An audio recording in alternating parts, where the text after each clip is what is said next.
Come here now, girl.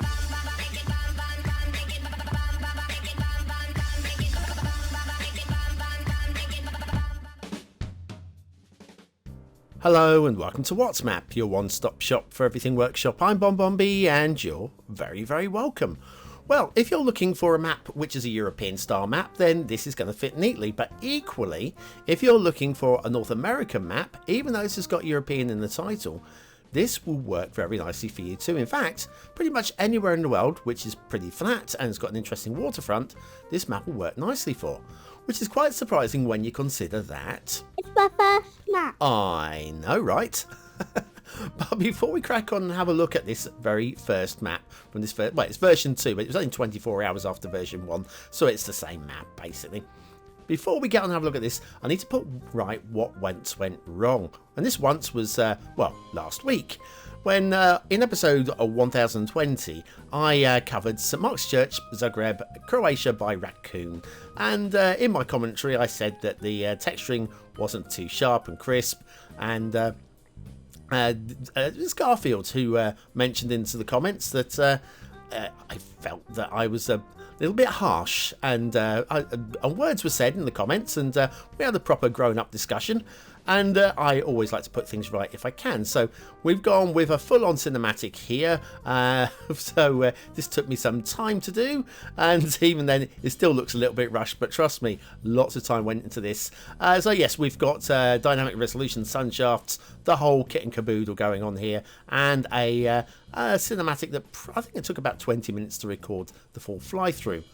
I also brought it to my attention that the Arch of Gallerius, Thessalonica, Greece by Raccoon, which I covered back in 650, episode 650, while this was sunken into the ground. I've no idea how this is possible to sink into the ground. It is a building, and I have no clue. But what I do know is that it isn't, on this occasion, sunken into the ground. So here we are. This is the Arch of Gallerius, Thessalonica, Greece. I really like this. I like it more now that I can see more of it. I just didn't realise it was sunk because it's a ruin and it doesn't actually have any doors to hide. Meanwhile, back to the show. I've got a daily reminder for you. That's right, clicking that like button really does support the channel, gets me seen by more people, helps me grow a little bit more every single day, and any criticism, stick it in the comments because I do read and react. Okay, let's start off with today's show, which is European Map version 2 by Rarefield Elm 6336. And there's your start square. Definitely usable, I would suggest. This is a very clean, crisp map with just a few things that need tweaking to bring it up to standard. There's your terrain height maps. It's pretty flat. Pretty flat indeed. There's your resources, strong, bit of field painting going on, and large areas of solid texture, resources, even not texture. You've got your fishing. Your fishing looks like this if you have Sunset Harbour.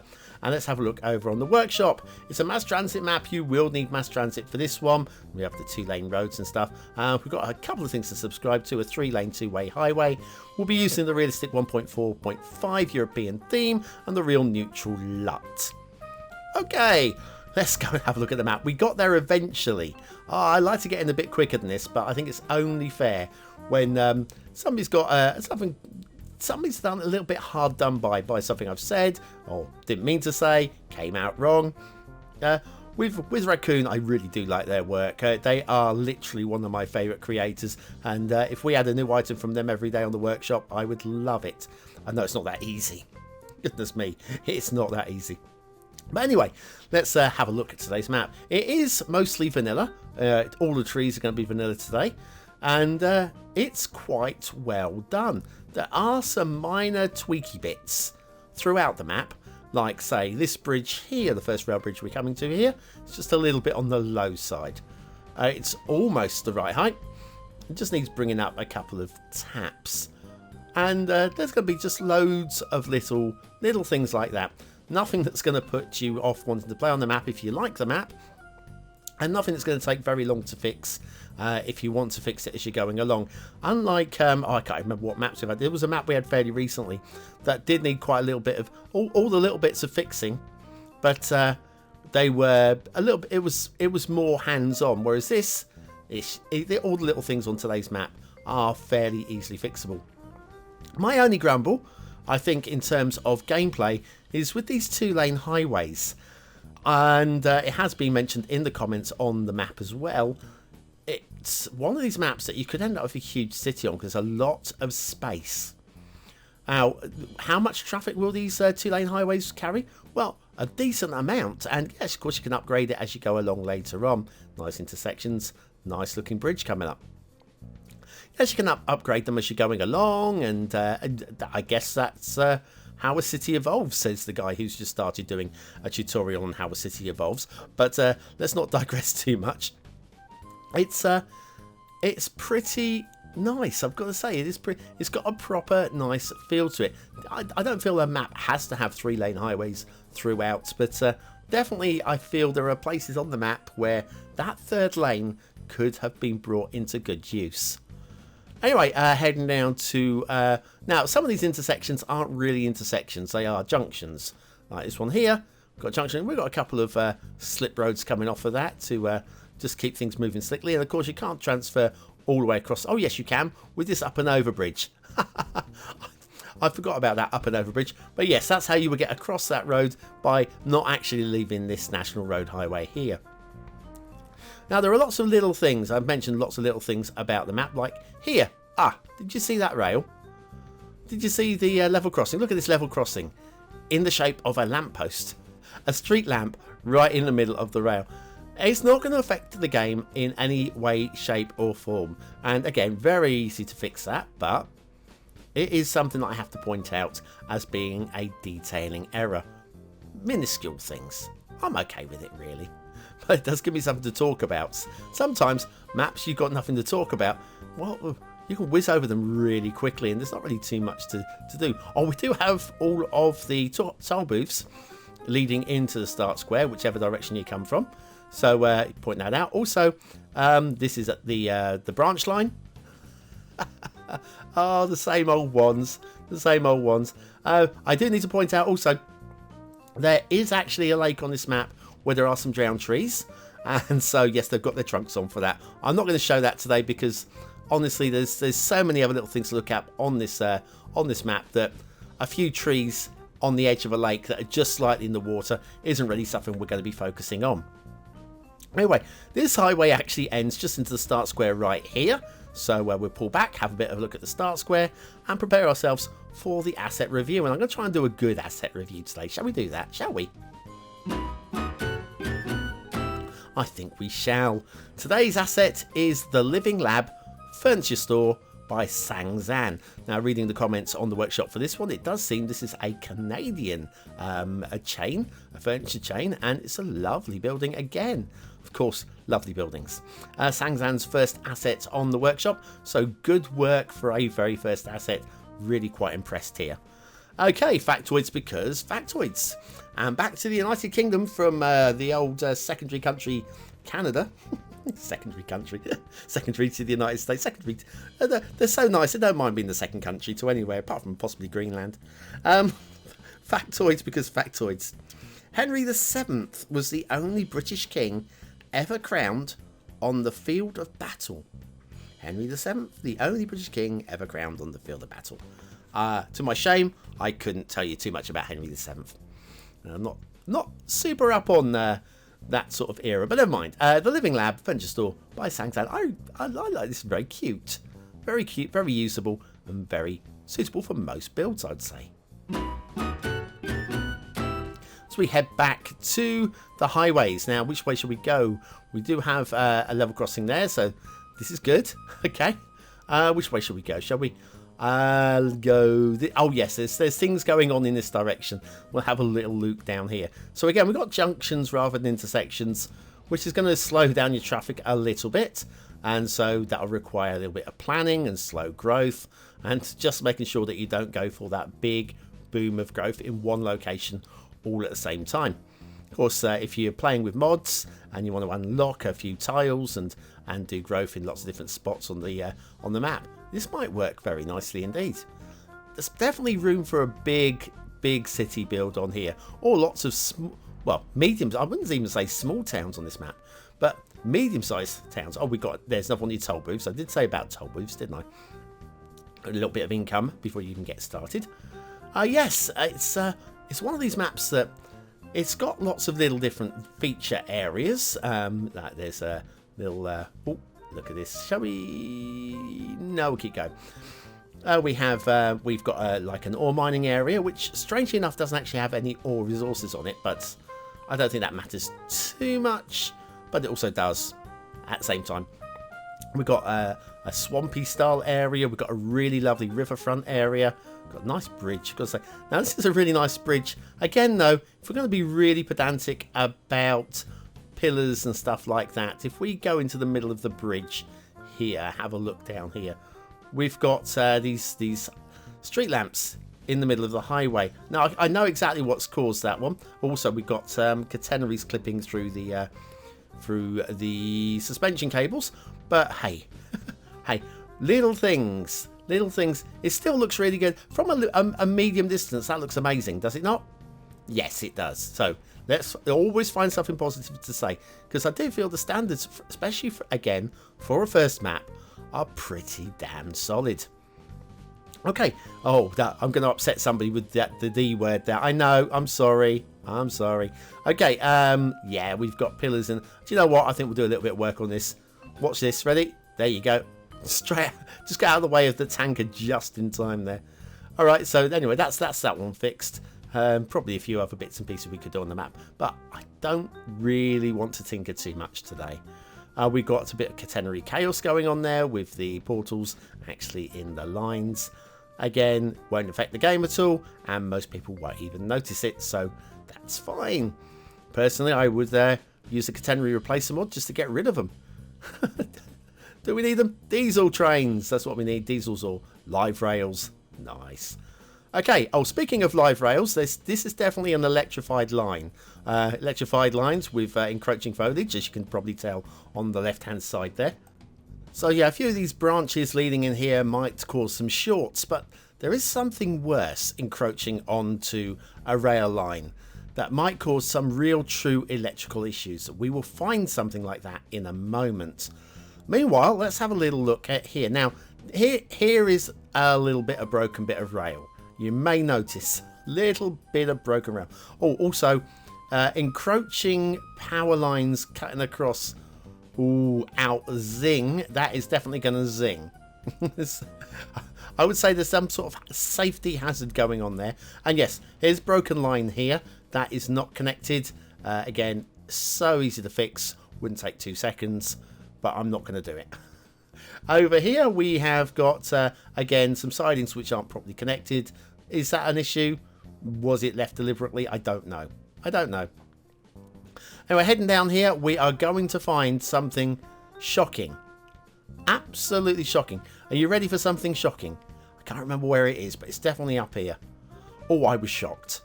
I'm going to keep playing on the shocking pun until we find the shocking thing, because honestly, if you were shocked by those cables, wait until you see this. It's doubly shocking. I'll stop it with the shocking puns, BonBon. Oh, here it is. I found it. You found it. There you go. Have you ever seen that before? I think that's the first for What's Map. I think so. Oh, I apologise. I think I'm going slightly doolally. Too many maps. It's just slightly getting to my head. We have sidings again down here. Clean and crisp. Nicely connected up across the line there as well. And we're heading off towards the edge of the map. Right, okay, so what we'll do is when we come back after the intermission, because there is an intermission today, like there is every single day, we'll come back, we'll check out the shipping. Do you reckon there'll be shipping on this map? Do you now? Do you think it would benefit the map to have shipping? Think about it while we take a little look at Arbitrary Walker and their classic electronica, because they do it better than anyone, apparently. Arbitrary Walker's debut album, Walking in Ancient Footsteps, is mind-bending electronica. It will change the way you think about time, space, and reality itself. It's like hallucinating with your ears. Wait, okay, maybe it's not quite like that, but it's still darn good music. Arbitrary Walker, Walking in Ancient Footsteps, is available wherever quality digital music is sold. CD is available on Amazon, cover art by Papa Fox. It's psychedelic. Arbitrary Walker is not responsible for bleeding ears or exploding heads. Please listen responsibly.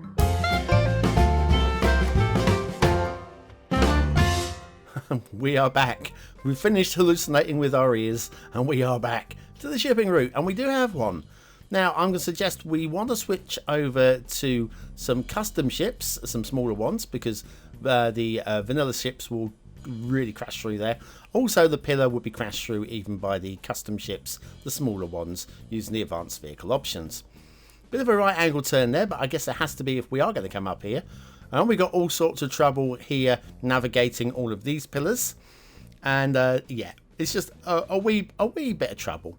A wee bit of trouble with the shipping route. Could be a lot worse though. Now, water flow doesn't really matter too much for the start square because there are two small lakes. It's not really going to suit massively, but you'll find a way using custom assets and water towers and stuff, no doubt. The water flows and splits and starts going upstream up the canal there, and this is still going downstream. This is all downstream here, in case you're wondering. We do actually have a dam already in place right there, and an extended straight bit of dam there, and that then feeds off towards the edge of the map that way. Meanwhile, this goes upstream into the marshy area, and I feel that the marshy area is actually supposed to be feeding downstream. So I feel there's possibly just a bit of iffy water flow, but you're probably going to be using on-land assets rather than pumping. But yeah, there's a couple of lakes there that we draw from. There are some pipes down underneath some of the network to reach all of, apart from that toll booth, all of the ready placed toll booths. So you're probably going to want to extend the cables, the pipes, to reach that toll booth from the off. Map as a whole, just looks really nice. It's got a really lovely shape, style. It just feels really lovely indeed, and it's been, apart from a little bit of networking and on network extensions too, this is a vanilla map. It's pretty impressive, I'm going to say it. Liking the simplicity of the dam. We've been treated some really complex dams in the past, and that simple dam works really nicely. Loads of farmland with the fill painting, of course, and it's clean, it's crisp, and definitely usable. Lots of buildable space. You got your swamplands down here. Again, normally swamplands you'd be using lots of extra assets and whatever to just make it look super swampy. I feel the shape of it just does enough. That's all you need. This is proven here by Rarefield Elm. You only need the shape to really give the impression that there's swamps going on. Remember I said something about ore mining as well. This area up here, I do believe this doesn't actually have any resources under it. I could be wrong, but I'm pretty sure it doesn't. And it's chiseled out and also chiseled up as well. So I'm thinking there were some hills here that were leveled out and brought down, because I can't imagine that they've been building pyramids out of the ore that they've dug out. But yes, it's clean, it's crisp, it's tidy, and it's different, and I like it. Simplicity is sometimes a real benefit. And of course, we've got everybody's favourite factories. Have to get that in as well. Anyway, what do you think of this map? Is it a 1-star map? Is it a 5-star map? Is it somewhere in between? Your vote really does count. We use it at the end of the month for the Viewer's Choice Top 10. Will this be one of the top 10 maps of the month? Only you can decide. Click the I button now in the top right hand corner. It will take you straight over to the voting page where you can vote for free, as long as you've got a Facebook, Gmail or a free Patreon account. Okay, what do I think of the map? I'm impressed. I genuinely am impressed. In terms of aesthetics, it's pretty strong. It's got a really good overall design. I don't know. I can't. Something's holding me back on a high 4. It's a 4-star map. I'm gonna go a lowish 4, but it's still a really strong map. Detailing. This one I was borderline on. I didn't know what to do. It feels like it should be a 4-star map, but there are way too many little errors. So what I'm going to do is I'm going to call it a 3-star map, but as high as you can go 3 stars without it being a 4th. 3 stars for detail. Gameplay potential, I think it is very nicely playable. Again, I think we could probably do with a little bit more in the way of highways. 1 or 2 fixes here and there could all be done. But it's still in the 4-star category, but lowish. Lowish 4 stars for gameplay. European map version 2 by Rarefield M6336. That is clean, crisp, and actually very nice indeed. I'm giving it the BonBonB seal of approval. My first map, seal of approval. You've got all of the zings going on today there. Well done. Really nice map. Anyway, that's it from me for today. Thanks for watching, for commenting, for liking, and for subscribing, for bearing with me through all the usual sort of shenanigans that we have. If you're still here, you're in the 20 and out elite, which means you get to use the word of the day in the comments. Don't forget, this is our secret society. Don't tell anybody about this one. Only those in the last 20 seconds will know about it. And check out everybody else's comment to see if they've used the same word too. I've been BonBonB. You've been very, very welcome, and I'll see you again tomorrow. Thanks for watching.